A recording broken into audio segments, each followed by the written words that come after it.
Welcome everyone to Already Cancelled. I am Peter, that is Tara. We talk about TV shows here. The year is 2021. The name of the show is Babylon 5. So this is season 3, episode 9. It's called Point of No Return. Full spoilers for the episode as always. And as expected, this is another big one. And what seems to be a trio of big episodes. And we really have the boiling point of the Night Watch stuff finally kind of hits, and we get some payoffs to that. Zack's put in a position where he has to make a choice. And this is not really a complaint. I will say it's a very predictable choice. Like they try and swerve us a little bit, but it's like, nah, this is part of the plan. Like I've watched a TV show before. This is part of the plan. But it was still a fist pumping moment. It was, yeah. It was no less satisfying. It was one of those things though where I was kind of like fist pumping already, because it was almost like them trying to convince me he was going against our main characters is what confirmed to me he wasn't. Like I was like, yes. Like I was already there. I'd already gotten to that point. I'm thinking ahead of the swerve. But yeah, so martial law was instated in the last episode, and I don't think I quite realised how much of a big deal that was going to be immediately on the station, because we have an opening with Londo and Veer, and then we'll get to their stuff separately because it's kind of its own plot, but when that scene ends, and it's got kind of a joke ending because Londo's like, oh, I've got this big important guest that's coming, and they're going to give her a tour and show how great this alliance with a human is, and then he opens the doors and there's like people running and screaming, and it's like, what's going on? It's like, martial law, but it's basically, Starship Troopers, we're going to war. It's basically the equivalent of that. War, we're going to war. So that sets us up for this side, the main side of the episode, which is Sheridan and co navigating this new thing where martial law is not quite at Babylon 5 yet. It is by the end of the episode, but there's kind of this like impending doom. The Night Watch are being given power by the powers that be to take control of security on Babylon 5. And of course Sheridan's like that. Garibaldi certainly does not like that. He's very upset about it. They get all their orders given via video message. And that's kind of the setup. There's also obviously a Jakar plotline that's worth talking about, which ties into the main plot. Some interesting stuff with Londo and Veer, which does offer some good comic relief towards the end, I thought. So we'll get into that too. What do you think of the episode? I think it was a pretty heavy hitter. Lots of important plot lines here. Things coming to a head, and some new interesting things about Londo and Veer that I didn't see coming. Yeah. Oh, I've got thoughts. I've got thoughts on that. Yeah. So I get. And we got the Queen of Star Trek on this episode. Before I forget. We did? Was that yeah. The Emperor's third wife? That is Majel Barrett, also known as number one from The Cage, or who else? She was Nurse Chapel. She's the voice of the computer. She's Naloxana Troy. She is also Mrs. Roddenberry. I have to be honest, I didn't recognize her. Wow, and it's not even the voice. And it's not been that long since I've seen her. I don't know what, you give her a bald cap and all of a sudden it's hard to catch. Oh, yeah. I noticed it right away. I was actually surprised. I was surprised that she was on this show. I don't know. But it is post Gene Roddenberry's death, which I thought was kind of a little bit meta, the way that they talked about the death of her very important, influential husband in the show. Yeah, I could see it. It's almost like it's critiquing. It's almost like to wrap it into the narrative of what her character's talking about. It's almost like she's saying that Star Trek's become it's went away from what her husband actually wanted it to be, because she mentions the Emperor, tried to stop what's now happening. And now she's on Babylon 5. She's on the rival show.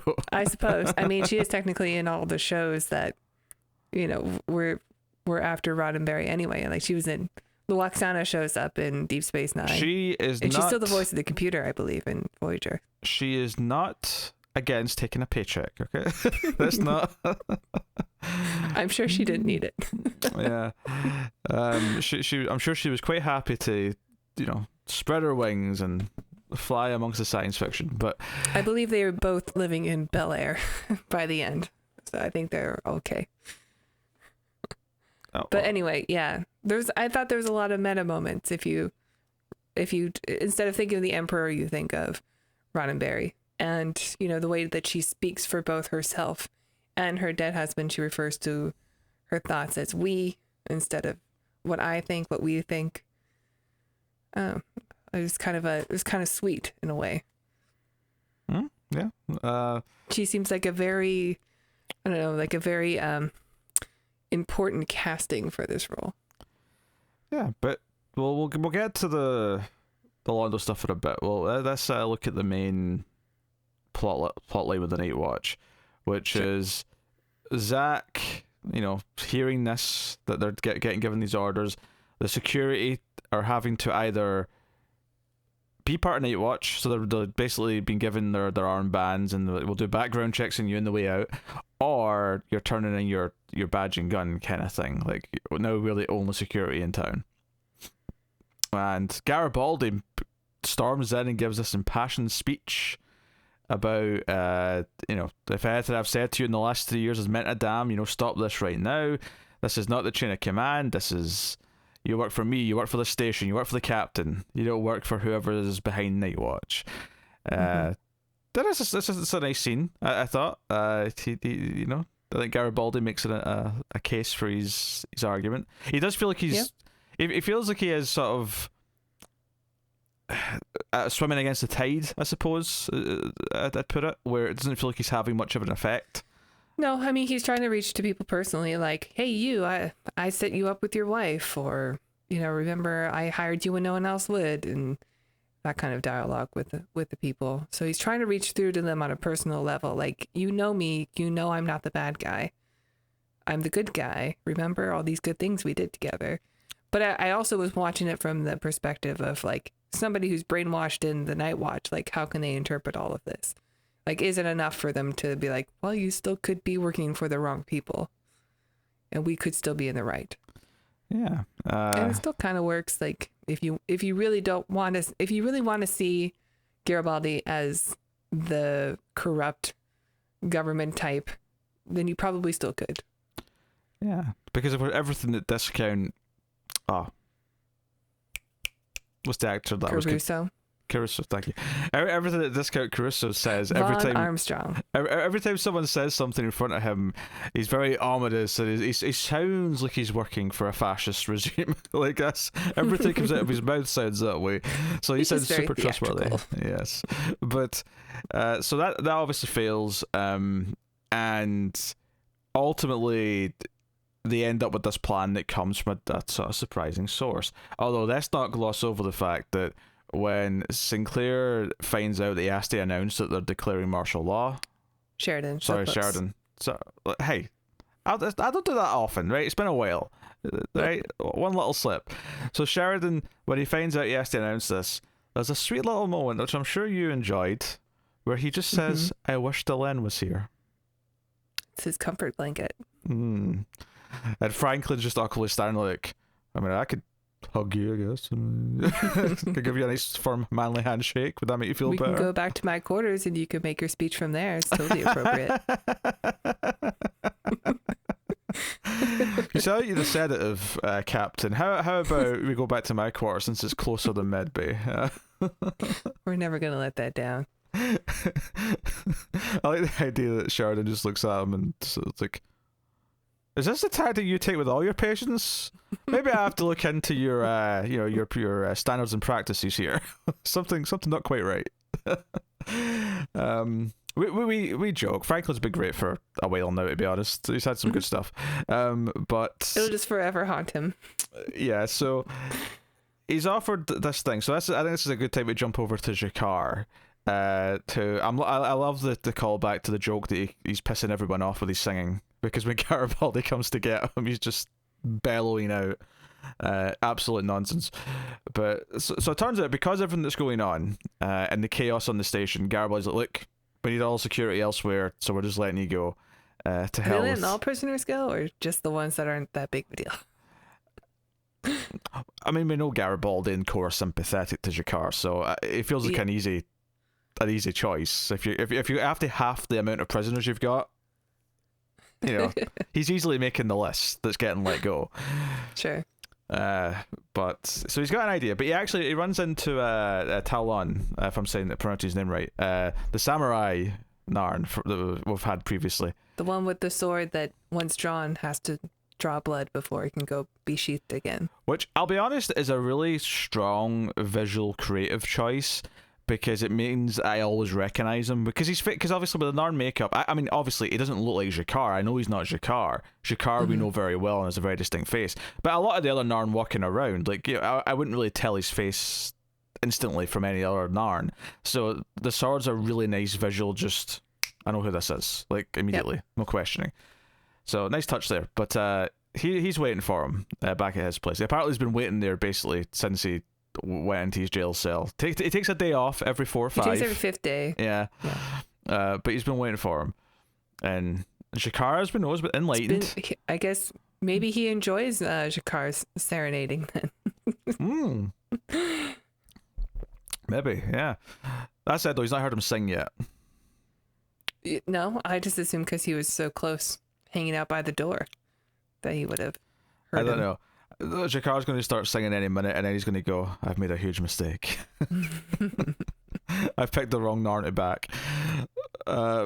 So he might be thinking that already once he gets to Jakar's like room, and he starts talking about enlightenment and sacrifice and stuff, and starts talking to him like a cult leader. All these pages and all that. But basically he's forming a plan, and he goes to Ivanova on the bridge, and I actually really liked how this scene started. It took like such a simple thing of starting it with just following his footsteps as he comes in, because it doesn't start off with your typical medium shot or wide shot or whatever. It starts off with just following his legs waiting there at the door, and then he walks in, and it's not until he kind of like gets close to Ivanova that the camera comes up and we can see it's him. I mean you knew it was him, because who else is going to be? I mean, it made me admire the costume a bit more. I never really noticed how many studs were on his costume until that scene. Yeah, but it serves this purpose, because I think focusing on his feet and those steps being because how many times have you seen Jakar walk onto the command deck, right? It's not a place he normally goes. So, and only when he needs to demand something because he's upset. But because he's making this choice to come here with an idea and to get involved in everything that's going on, this focus on his feet as he's taking these steps onto the floor, it's kind of like the camera's telling you through what it's focusing on that that's the important part. It's like he has an intention, and he's focused, and he's there. It's building the suspense. It's not just he's walking onto the command deck and it's a hum, you know, it's telling you that it's an important entrance versus any other time that he's walked onto this place. Sure. And he isn't supposed to be there if one of us says it. Like, he's sneaking in. And even when he's talking to her, it's like kind of hush, hush, like wink, wink, nudge, nudge. We need to talk in private. I have an idea. It's another example of the direction in this show, I think, being pretty good. Taking a step up. Yeah, like, ever since, I don't even know when it kind of, I mean, maybe it was gradual, but there were some really nice points to season 2. I know that much. But it has these little moments where it'll just put this little extra flair that really adds a lot to the scene, and it feels very, very pointed what it's doing. So, yeah, credit where credit's due. But he's got an idea, and we cut to Zack coming back to his quarters, and when he gets in, waiting for him is Ivanova and Jakar, and then Sheridan pops up behind him like Batman, and he's like, "Go on in, Zack. We've got a word to have with you." So we know they've got a plan. We know, and it's Jakar's idea. Whatever this is, Jakar's got the idea. And the next time we see Zack, he goes to Discount Caruso and says, "Hey, the captain and that had a meeting with me, and they wanted me to help them. They're bringing in 300 Narn to like, you know, take over security and stop the Night Watch, and he's like, you did the right thing, Zack. And so this is the thing where, like, if you've never seen a plot like this, you might be like going, oh no, Zack's betraying them. But I think most people that have seen, stories before will probably suss out that this is probably part of the plan and that this is a trap. Which it turns out to be. They get all prepped up, all of the Night Watch members get ready, but they trap them in one of the sort of connecting airlocks, and Sheridan announces that because their orders, because he has there's a whole moment in the middle where he realizes that there was a sort of coded message from his superior, where the superior was saying what he was supposed to say and what he was ordered, but he's kind of making it very clear that there's a loophole here where these orders aren't coming from military. Between the lines here. Yeah. Mm-hmm. So it's a hidden message. And Sheridan makes it very clear that, a governor, a senator can't give an order to military personnel. It can only come through the chain of command. And yes, this is very temporary because, the corrupt president, as soon as he hears this, is just going to, like, give the order through the proper channels, and it'll just circumvent it anyway. Yeah, but there's like a civil war going on right now, so they're gonna, communications are down. Yeah, they're buying time. Might take a while. Yeah, buying time. It's a whole thing. But Zack does have his moment where he shakes his hand and rips off the badge and just throws it on the ground. Yes. And it's like, yeah, there we go. I knew my boy would make it. We knew we needed this moment at some point. So, all not that stuff's everybody good. turns to the dark side. Yeah, all that stuff is pretty solid. I think it's like the plot on its own is entertaining, and obviously it's a nice payoff for Zack. I think the important part of it though is that what it means in the larger scope is the idea that they're like more and more coming head to head with EarthGov and like the people in charge in EarthGov, and it feels that we're really at a tipping point. And I feel that this next episode's probably going to be what really puts it over the edge and into wherever we're going.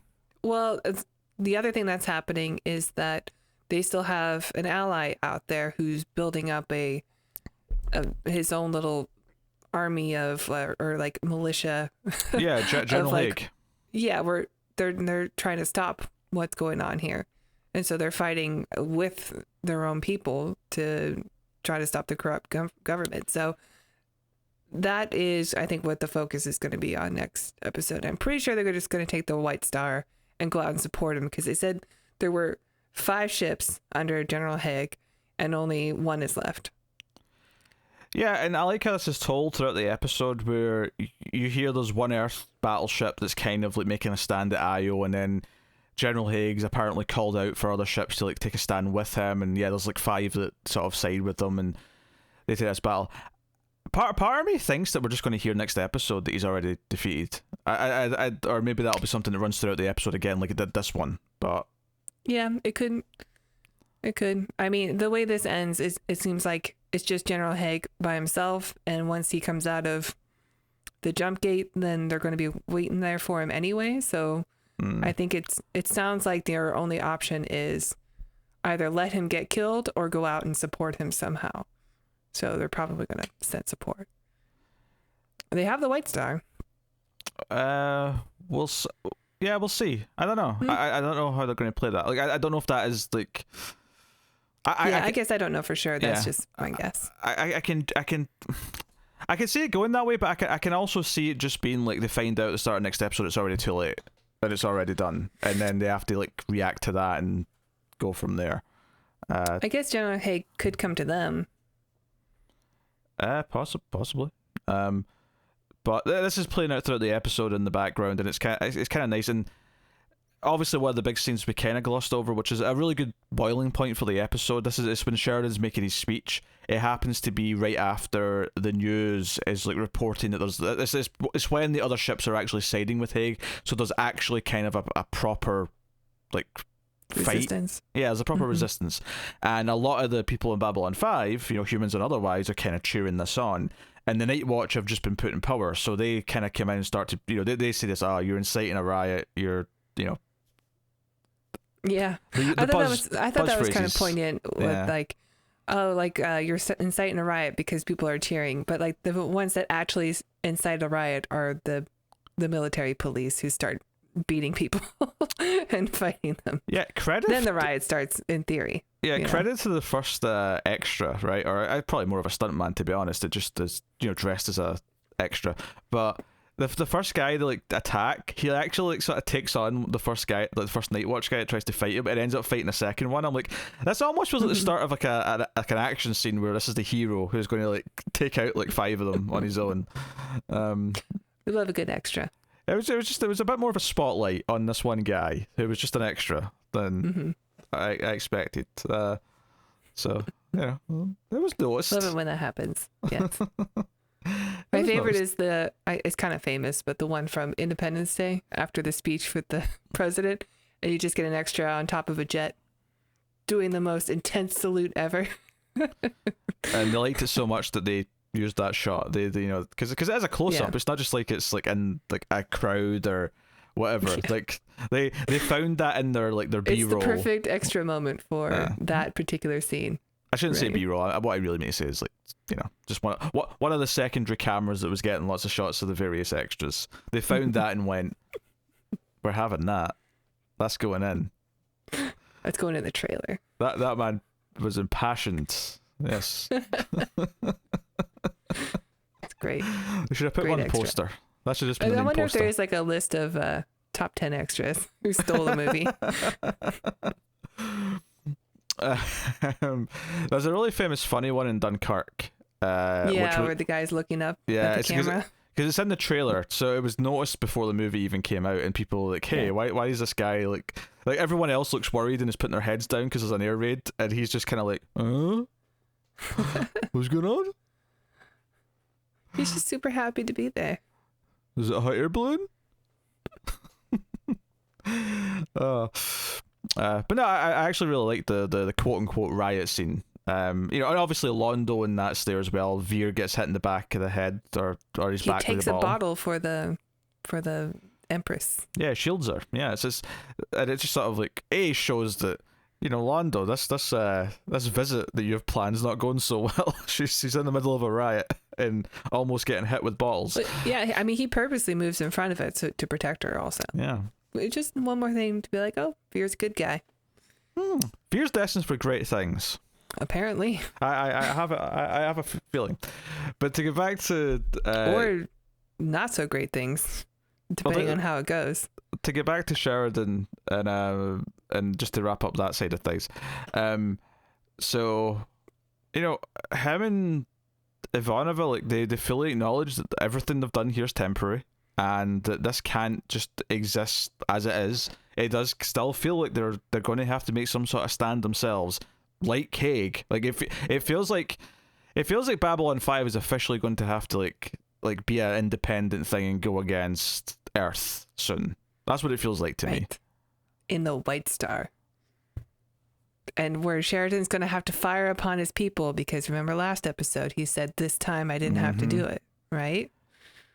It's all building up. He may have to make those difficult calls, but it does feel like it has to go that way. Otherwise, because they even say it in this episode, when the Night Watch are still kind of in power, before they sort of trick them, it's we can't even use the phone.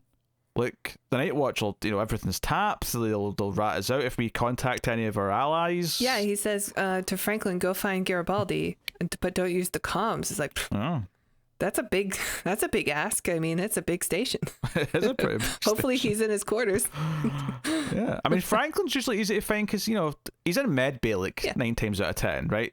Sheridan's he's taking in his stimmies to do it, so he can stay there.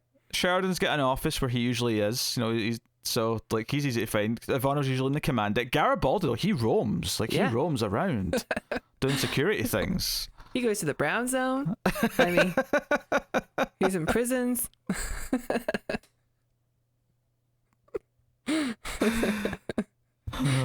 could be a t-shirt. He goes to the brown zone. That's a keeper. I'm just kidding. That's disgusting. Goes to the brown zone, then can't get out of there fast enough.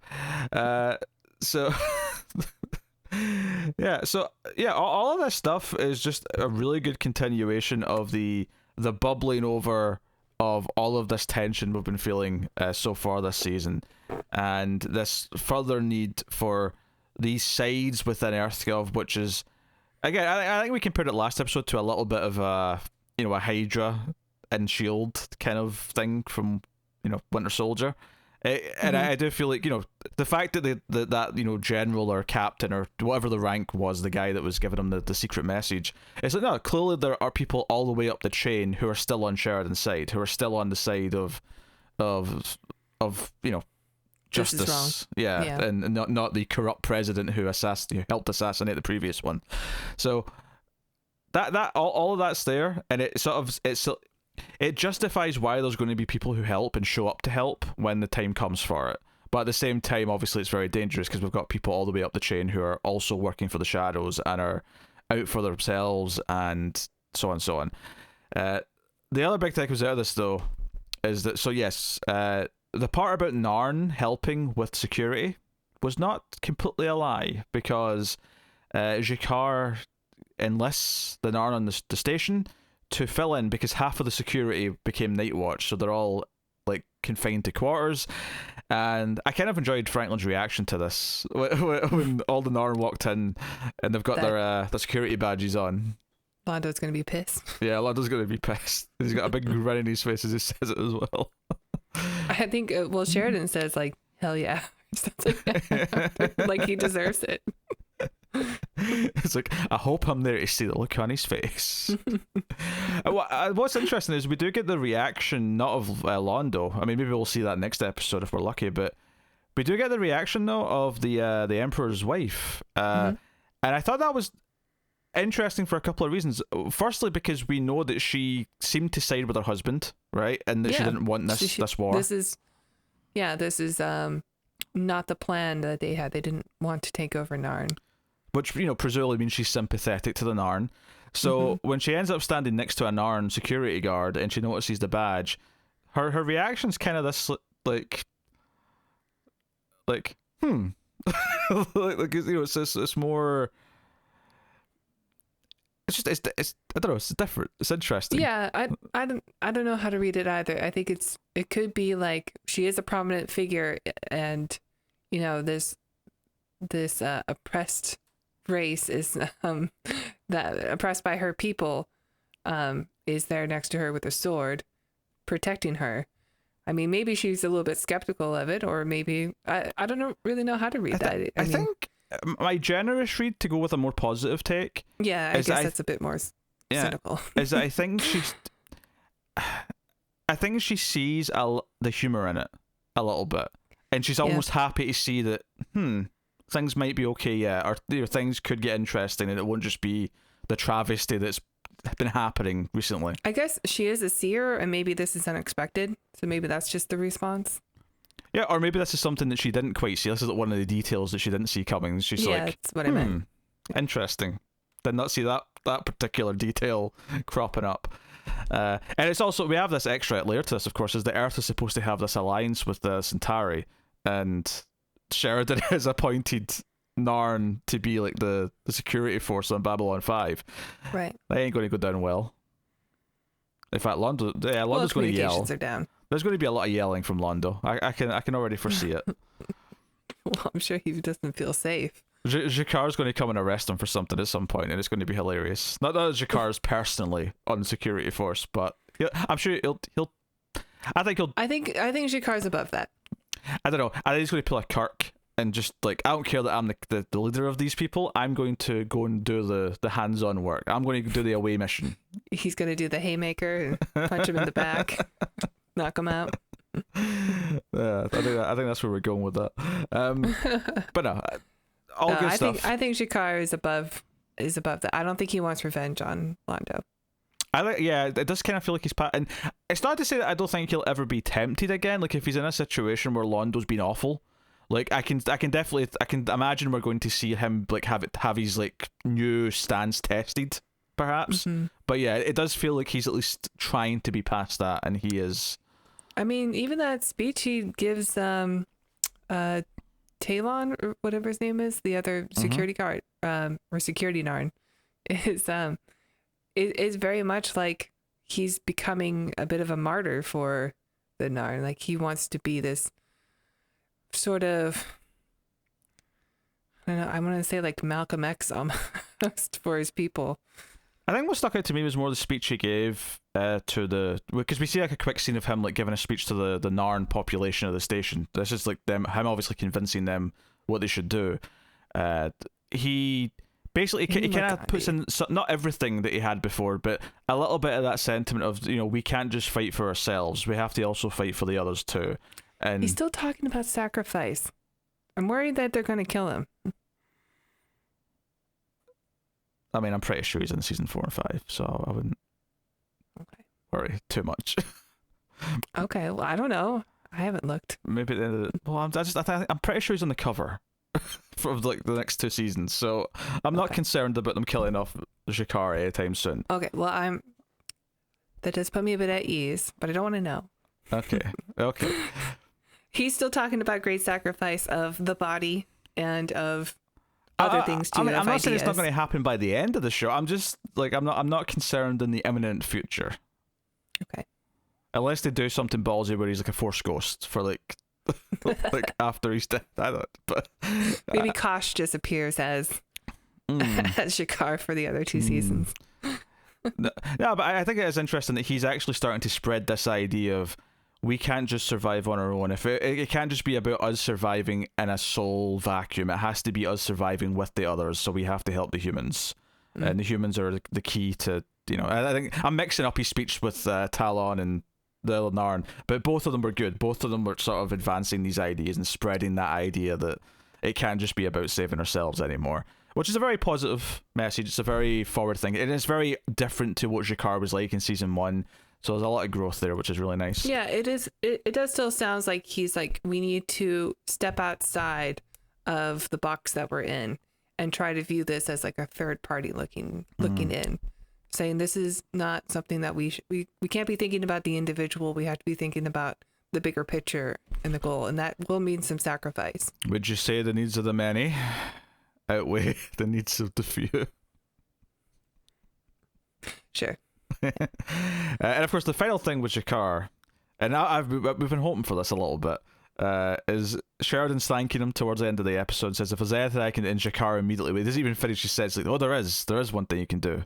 I want in. I want to be part of your He-Man Woman Hitter Club. I think it's good. But no, he wants in. He knows he's building a team. He's not blind. And Sheridan doesn't deny anything. You know, he does. I mean, he first says, he says, into what? But as soon as he says, no, I know you're doing something, he's like, everybody knows. I have to talk to the others. And we'll, you know, and he's like, yes, please do. I have time. Do you? Yeah, he has it. Yeah, it's a really ominous ending to that, actually, that line that he has where when he says he has time, he's like, but I'm not sure you do, or whatever the exact line is. I mean, he keeps proving himself that he's useful still. Oh, absolutely. Yeah, I see no doubt that he should be involved in this team. But I think the more interesting part is, what does he mean by that when he says that to Sheridan, though?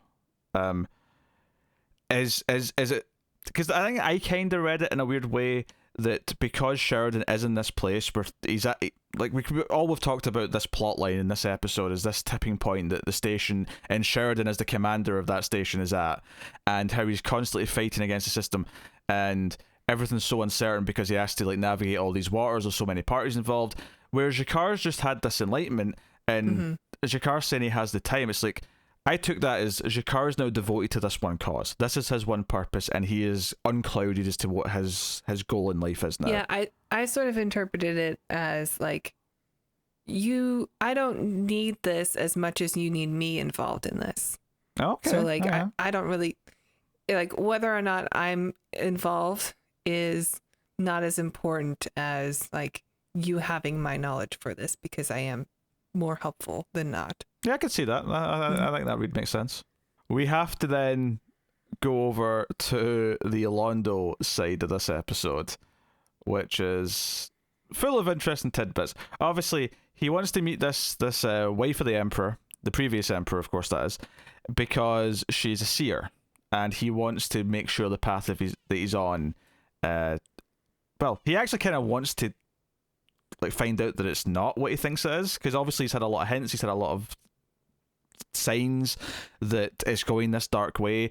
And even when she touches his hand later, we get another glimpse of like old man Emperor Londo sitting in the chair. Yeah, that was a surprise. I wasn't expecting that.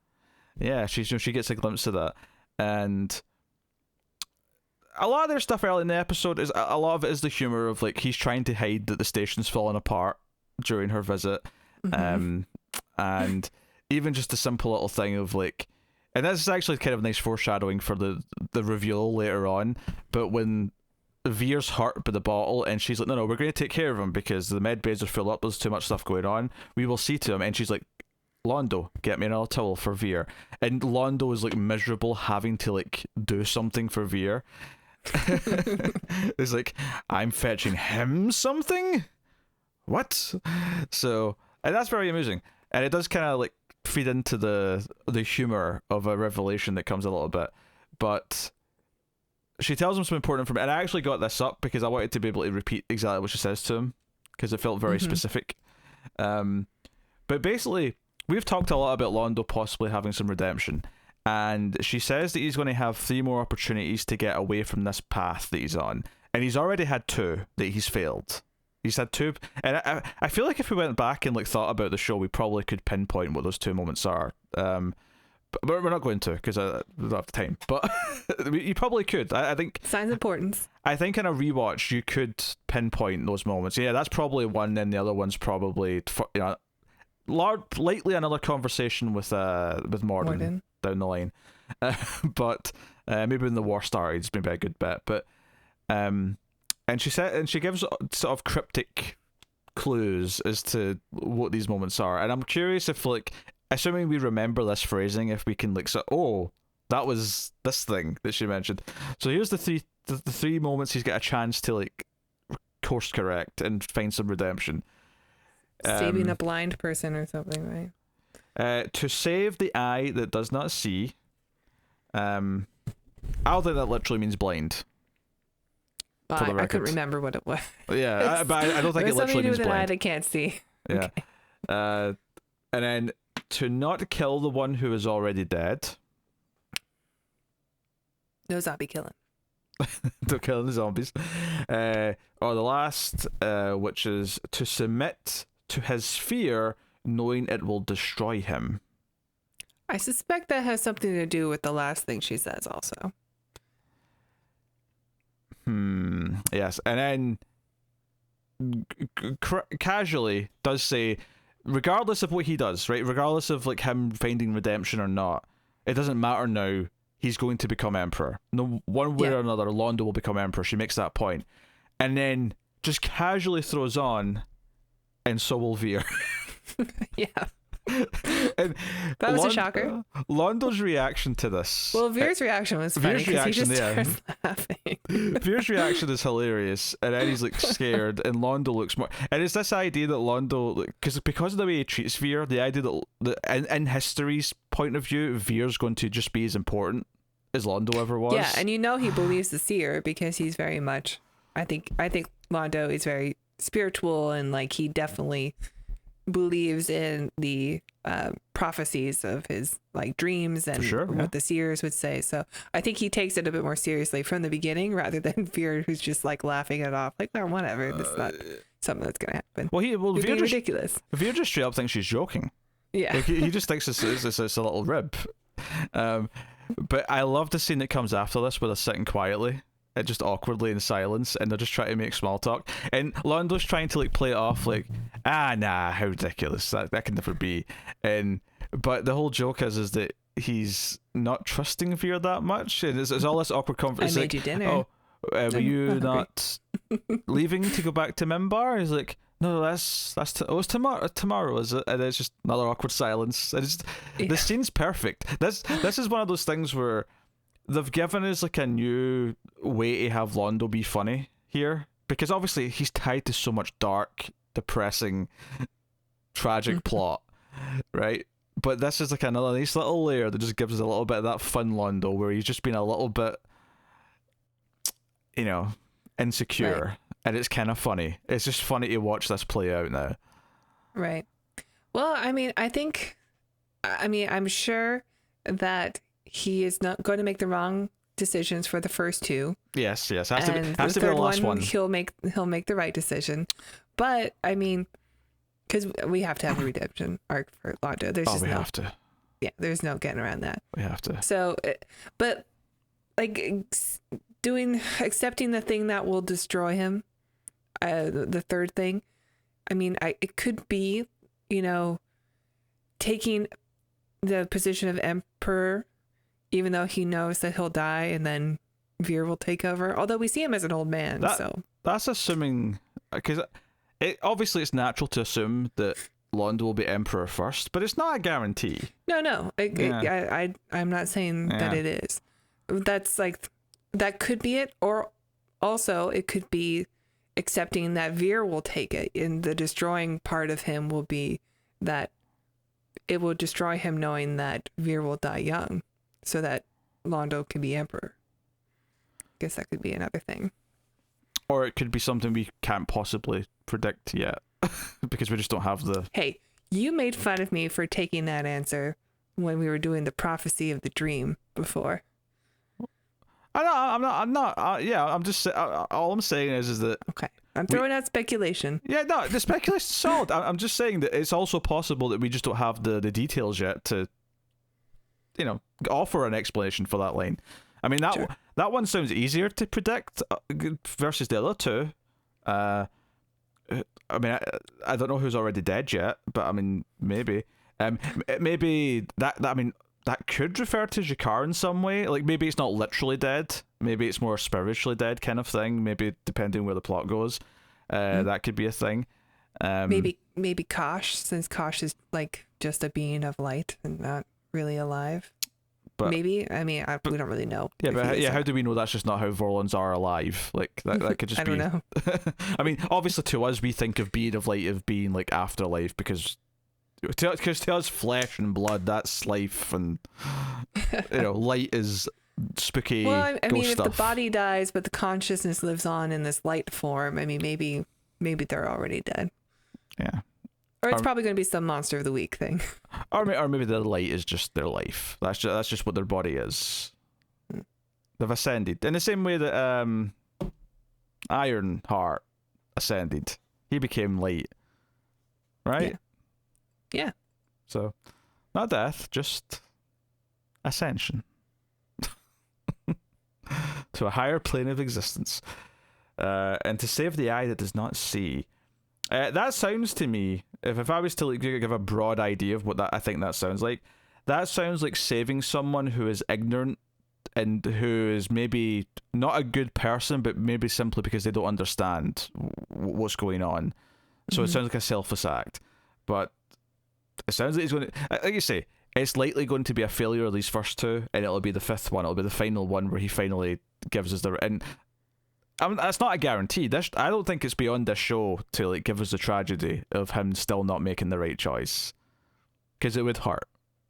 It would definitely hurt. He seems pretty bummed in all the scenes of the future, or the prophecies. And even in this one where we see him as emperor, he still seems pretty bummed to be emperor. Yeah, and much like Sign's Importance, when the seer in that episode told Sinclair that, the Babylon 5 blowing up was a possible future and there was choices that could be made to prevent it, this is also clearly saying this awful nightmare of his ending as emperor with the shadow ships, this can go a different way, this can be avoided.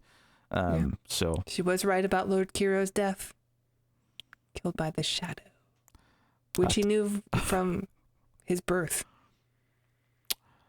Somehow you find a way... I just wanted to bring him up. Yeah, I bring up Garrett Graham's character on a regular basis. It's really quite impressive. He's clearly the most important person in the entire series. The show continues to prove that. I love the Veer. His because I think we commented on it that his conscience last season, when stuff started going deeper and darker with the Centauri, was a really inspiring sort of bright spot in this kind of great character beat for him.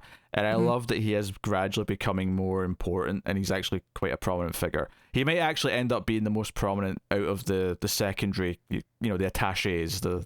I mean, not Jakar's is just been missing and not really relevant.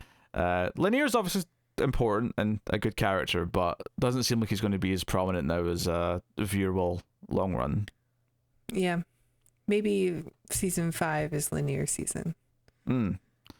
That's when he becomes like the Minbari with no name, and he just wanders around. Maybe he'll get cocooned. He goes around space sectors, and he'll come out with the bone head mixed with like the red hair that he's got naturally.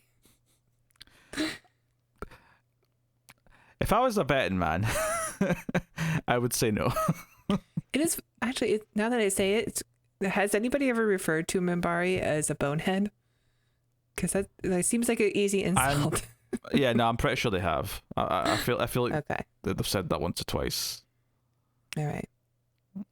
I imagine it's probably offensive to them. But maybe they don't care. Maybe since bones, like, you know, it's not even their language. What do they care if someone calls them a bonehead? I'm sure once they realize what people mean by that, then yeah, it would be offensive. But they do have bones on their head. They do. They definitely do. And Sheridan's all happy that Glenn is back at the end of the episode. You know, we don't see her, but he hears about her being back, so she'll definitely be around next episode. She'll be there to whisper encouraging things in his ear on the White Star. You may get White Star action next episode. I don't know. I don't know. I think we will. You're really set on the White Star. Like, you might be right. We may have big White Star action sequence. The way the episode ended with this ominous note of they're out there alone. I was like, well, they don't have to be. You got the White Star. We'll see. We'll see. It's not actually I don't think it'll happen. It's just that I can easily see it going past it without them being directly involved. Yeah, they throw curveballs all the time. They could also kind of like consider it and maybe like decide not to for, you know, reasons that'll make sense when they say them. I don't have them for you right now. Maybe, well, that'll reveal to like the entire fleet that this ship exists and what its capabilities are, and we have to sort of save the element of surprise kind of thing. I don't know. There could be reasons why they might not want to intervene. Maybe one of them being they don't know where they're going. Maybe. Maybe Hague's down. Well, they'll definitely have to address it. Oh, they're definitely going to address that's going to be an option that we could take. Yeah, they're definitely going to address like what happens to Hague, right? All alone. Well, he's not all alone. Like, I think we keep saying that. He's all alone in the night. I think we keep saying all alone. Obviously, he does have a crew of probably hundreds. Yeah, but he's a lone ship against a fleet. I just want to clarify that. I love the visual out there that he's just this one man, like this giant battleship. He's got a bunch of joysticks and like triggers. And he's just doing everything himself. I think we're done. I think we've wrapped up the episode. I think so. Point. I think everything. I enjoyed the opening scene with Londo and going over Veer's notes from Minbar and turning everything into a political advantage. All this language of this won't do because you're making them sound like this is a good thing, and we need to make sure that we are number one, not the Minbar. Yeah, it's just a very like, oh yeah, he's a politician. Got to make this sound like Centauri centric.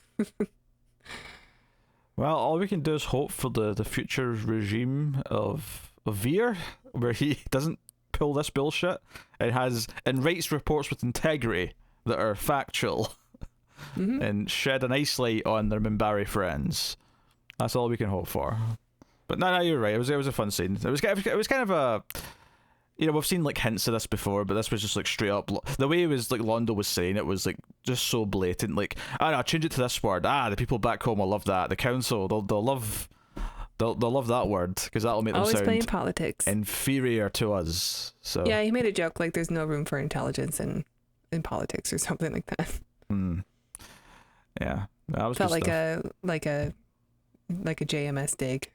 That's one of those little scenes that like is really fun and well written, But you kind of like, I forgot to bring it up because obviously it doesn't really tie into the plot No, of the it's episode not as that important. much. It's just a fun little scene. Yeah.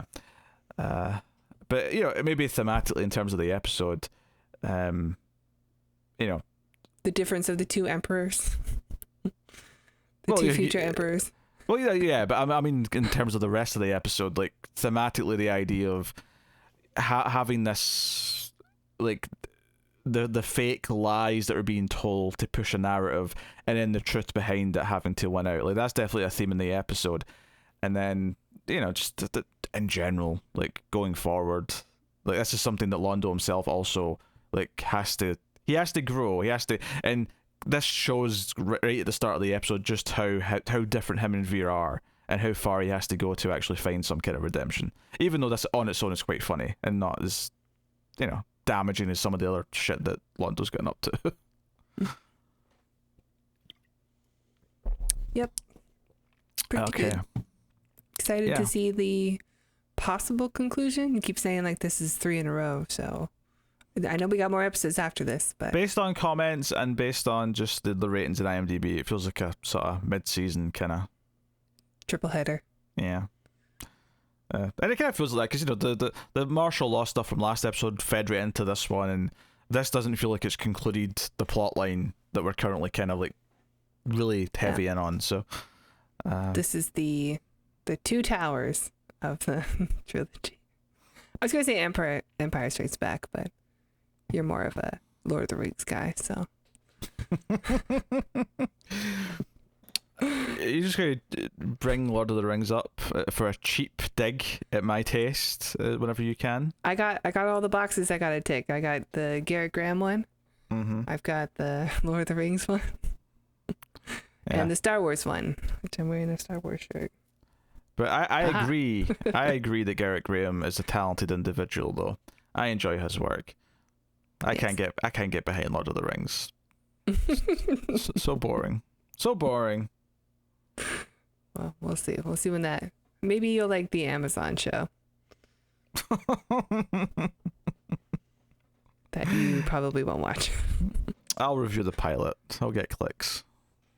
Yeah. You have a character to maintain after all. They'll be furious at me. Everyone who watches it will hate the review, but it's fine.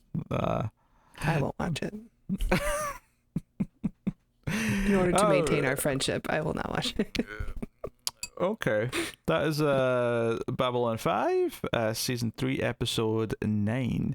Let us know what you thought of this one in the comments below. Do like and subscribe, all that stuff. Get us on the Twitters at mailed_fuzz for channel updates. And of course, you can support us financially. Can't they, Tara? That's right. If you enjoy these reviews, please check out our Patreon page. It's patreon.com/mildfuzztv. And if you donate $5 per month, you will get access to these Babylon 5 reviews 1 week early. And you get some other bonuses for just $1. Thank you.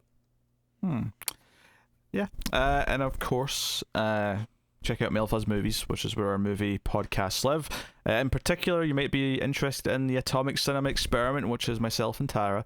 And we talk about sci-fi movies. So if you like us talking about Babylon 5, you might enjoy us talking about random sci-fi movies on a weekly basis.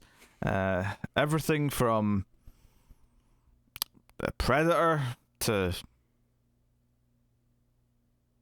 Reminiscence. Tetsuo the Iron Man. Tetsuo the Iron Man, yes. There you go. That's the spectrum. That's the extreme end. Yes. But there you go. That's the show. That's Babylon 5. So thank you very much once again for watching or listening. I always appreciate it. Keep watching Babylon 5. Just don't give away the home world.